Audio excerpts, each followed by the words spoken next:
Hello, everyone watching. Welcome back to another Troy LinkedIn Live special stream. My name is Nate Cross. I'm the digital content specialist here at Troy. Thank you, everyone, for joining me.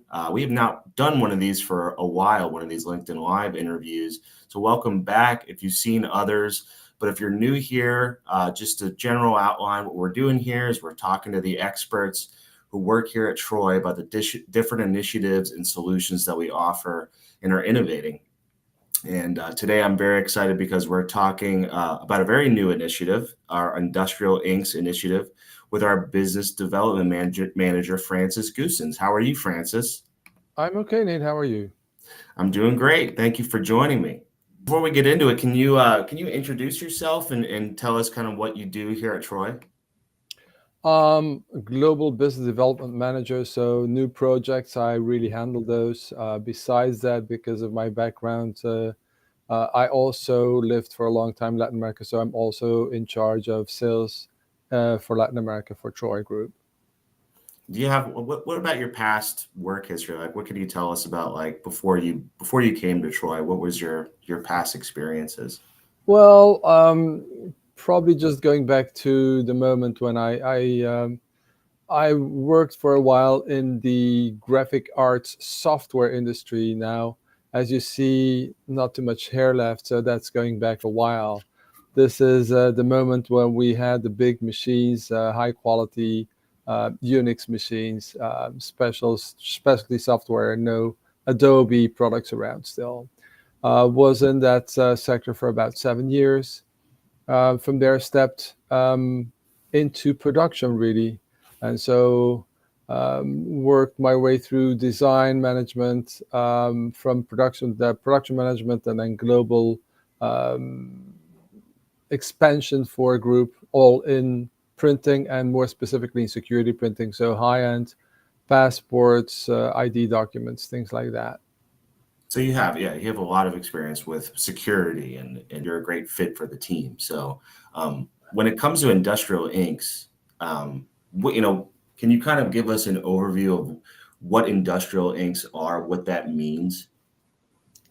So, first thing, when we talk about industrial inks, it of course it already means that we're not talking about your desktop printer that you have at home. That's the first thing. But I think probably here we'll have to also make some kind of a separation. What I talked about before joining Troy was mainly conventional printing. So they're industrial inks, but they're conventional printing. Troy is industrial ink, but towards inkjet printing. So this is digital printing. So there's a big difference. Of course, a very big change in the industry because you want to be able to not print a million documents of the same, but you want to have the possibility to print each document different, or at least with variable data, with different data. So that's where the industrial digital print really makes sense, and then specifically towards inkjet because it has a lot more opportunity and possibilities because of the technology, whereas toner also has possibility to go security and color. It sits more on the substrate, and ink penetrates the substrate, plus the running costs of inkjet are lower than toner. So all that combined makes for a great solution and a great grow market in the industrial digital print sector. Yeah, absolutely. What specific industries would benefit the most from using industrial inks? Like what kind of applications would you see the most? Well, I think that's a very difficult question because technically speaking, every segment would have a benefit from that. Let's put it this way: this has to do more than volume, because of course digital print. Um, the difference between digital and conventional is when you do conventional, you have fixed cost, cleaning a machine, setting up a machine, the plates that you run. So basically, if you're going to do a short run, it's not cost effective. That's where, of course, the first point with digital is. If you're going to do a long run, then probably digital is not effective if you don't have variable data. So that's a very important point. What industry? Well, actually, let's put it this way. print is going down in general in the world. So if you look at the volumes that are coming down, um, and with what I just mentioned, smaller volumes make sense for digital. Now you see that actually the digital print becomes more of an attractive solution for any type of print or for any kind of industry where you have to do printing. Now, again, there's some industries that we will never do without print. I don't see you walk into a supermarket and come out with a handful of cornflakes. Right. You need a box. So, I Has to be in mean, a bag yeah, or a box. bag or box. I mean, so Yeah. packaging is definitely a very big growth market still in print, and probably packaging and label are the growth markets in print, whereas a lot of the others are going down, but it doesn't mean that there's no opportunity. It's really where the interest of digital print comes into play, I guess. Sure. So like packaging, digital print, and like books.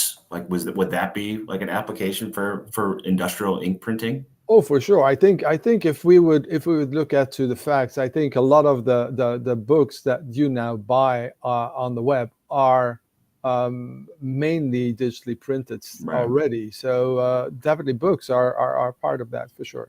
So it's kind of a huge market. I mean, like everyone's kind of, no matter where you look, if you did, you might not realize it, but you're looking at a box with, a label on it. It's like there's industrial ink printing there. So it's just kind of everywhere you look, which is really interesting if you think about it. Like you mentioned, the supermarket. Like you look at food in the supermarket, you don't think about the packaging. Well, Um, and I think there, Nathan, you have to really go back to where it makes sense for digital. I mean, if we're going to look at the cornflakes boxes, they're printed by the millions. right, So that at this point is not just digital printing. right, It wouldn't make sense. But then again, if you look at um, where you want to have a special promotion for Christmas, for Thanksgiving, for where you just go for, I don't know, a couple of thousands of units of a product, there it wouldn't make sense to do it conventionally. And that's where digital also comes in play again. yeah, absolutely. Going back to Troy. So Troy, we've been in the printing industry for over 60 years, and also the security printing industry for over 60 years. We have a lot of experience with toner and ink. So why, in your words, why is Troy, choosing to focus on industrial inks, at this time?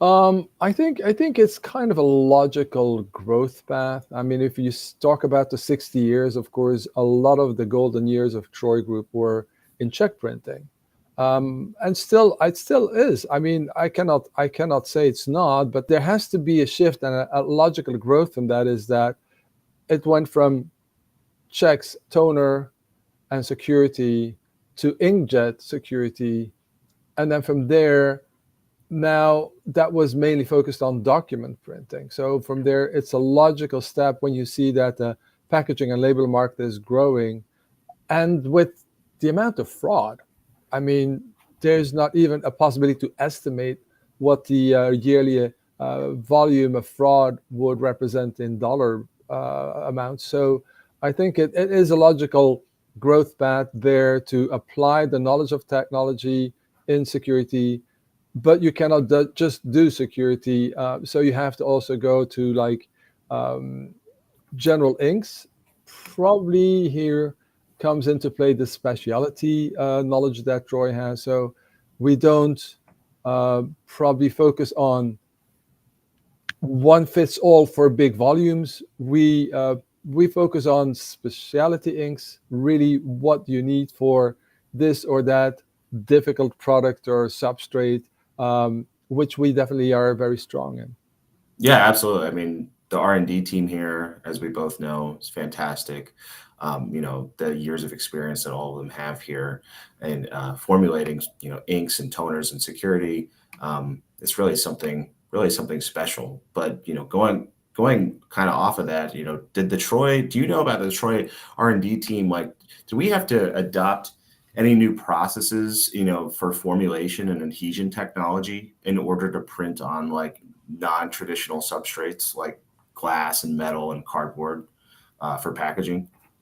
Well, I think if you talk about something like that, a substrate has its own aspects and therefore usually its own difficulties. So cardboard is something that a lot of us know and a lot of us can print on. Mhm. Glass is a completely non-porous material. So in order to have it stick on there, and depending on what the requirements are, because you can print on glass, but you can scratch it off with your nail. Right. What do you want it to do? So that is now where the specialty knowledge, the formulation comes in, and that's how you really come to the kind of formulation that is required per substrate and per application. Yeah, that's really, I mean, it's really interesting. So like there's for different substrates, there's different kinds of formulation. So like there's, there's different types for glass and different types for metal is what you're saying, right? Oh yeah, yeah, yeah. No, and definitely it has all to do with the process. So you will have an inkjet printing that just goes on the shelf, and then you'll have Sure. one that goes into an oven and is baked onto a substrate. So I mean, the functionality of the ink that you're developing is can be so different and diverse based on what comes after that in the process and what the functionality is that it has to perform. Right. And then I'm sure when it comes to, something like, food packaging or pharmaceutical packaging, I'm sure that there's probably regulations, FDA regulations for how those inks have to be, formulated, so there's no migration or bleed through. Definitely, definitely. So some of the what you said already, migration is a very big topic. The other thing is, of course, a toxicity. Right. Some of the things that will go in an ink might not be toxic when you touch it, but what about if it comes in contact with your lips, with your when with your mouth? I mean, so all those kind of things. And I think in that way, like you said, FDA has requirements. European community is probably a bit more strict. So I Sure. think we'll over the next couple of months or maybe years come to a kind of a global level of requirements there. But yeah, that's a very important aspect for sure. Yeah, absolutely. Um, I want to talk about security inks for a minute. So Troy is obviously very well known for our security toner and inks. When it comes to industrial ink packaging, like Troy has done work in the past with UV ink for protecting sensitive information and documents. So why is UV LED curable inks important for industrial printing? What kind of fraud are we seeing with packaging? So, and what you just mentioned, UV LED curing, I think there's two things that we have to, especially for the the viewer that's not really working with this every day. So Sure. UV LED is where you cure the ink using an LED with UV light, Sure. and then you have security inks where it has invisible or colorless, but it reacts to UV light. So the UV comes up a couple of times in the phrase, but it has a completely different meaning. Okay. So if you talk about security inks that are usually invisible or colorless with a reaction to UV light, um, probably more than one application. Of course, we all know that from just take out your your banknotes and you put it under black light, it's all there. So I mean, this is something we're very used to. You go to a bank, you go to a store. If you take out a big value note, it will be checked. So I mean, we use that, and also on documents. Why not on a box? Why not? Because if the fraud is so big, but it goes a bit further than that. So there's a possibility to even do like logistics. So you can have an invisible barcode, so you don't take up um, space for the marketing tools on a packaging, but still you can then direct in logistics the way a product goes into the supply chain. So I mean, there's more than just the security aspect to it. There's a lot of the practical aspect as well in those specialty inks. Yeah, absolutely. I mean, is there, do you have any reference for what kind of numbers, we're seeing in terms of, packaging fraud throughout the years? Is there a huge problem in the U.S. or across the world? Well, the thing is, Nate, this is a problem. You have a lot of studies that say that we're running in the billions. Hmm. But then there's a controversy. First of all, how do you measure that? Sure. How do you measure what fake is out there? That's Yeah. that's something that's impossible. And then the second thing is that a lot of the companies prefer not to talk about it or not acknowledge that there's a problem there because it might harm their brand name. Mhm. So I mean, there are a lot of studies that it runs in the billions, if not in the trillions per year. Wow. But again, it's probably a guessing game, into my opinion. But it's clear that it's big. Um, why? Why? I mean, just go to any of the big cities here in the United States, and you can buy a fake bag, brand name. Um, so those things are available, and Right. maybe it's definitely something that we don't want. But if you go to the development countries, um, there you have that also with fake liquor, and now that comes down to health issues, which is a lot more important there. And to my well, what would we do without health? So definitely Right. that's a very big topic there. Right. Yeah, that's a good point. Um, do you think that, you know, a company that would choose to partner with Troy in our expertise with security and inks for all these years, do you think that a company choosing to partner with Troy would really benefit from our expertise, over, say another going with another inkjet partner? Well, so Nate, I think what is unique at Troy is that we've been talking about inks so far, but usually what we try to do is understand the pain point of the customer and offer them a solution, not just a consumable. And I think that's where it makes a difference because we can make very special ink, but we have to know then also on what hardware it will work, what Sure. software or firmware it will need. So, I mean, now we're talking about the software development where the Troy team comes into play as well. So, I think it's now not looking at, hey, I have this great ink, here it is, but what did the customer do with it? He has to have a solution. He doesn't want a consumable. For sure, that's the main difference I think that you can find with Troy Group. Yeah, absolutely. And I don't know if you have any other questions, Francis, or things to talk about, but I don't want to start getting into things that maybe we should start asking our R&D team. I feel like we've kind of set the stage to kind of get into more questions for R&D and other experts at Troy with how we've set this up here. So I thank you so much for talking with me today, but I don't want to take up any more of your time unless you have anything else you want to add. No, I would just say if you have any questions, reach out to us, let us know what the questions are, and we'll be happy to speak with you and see if we have an answer for you.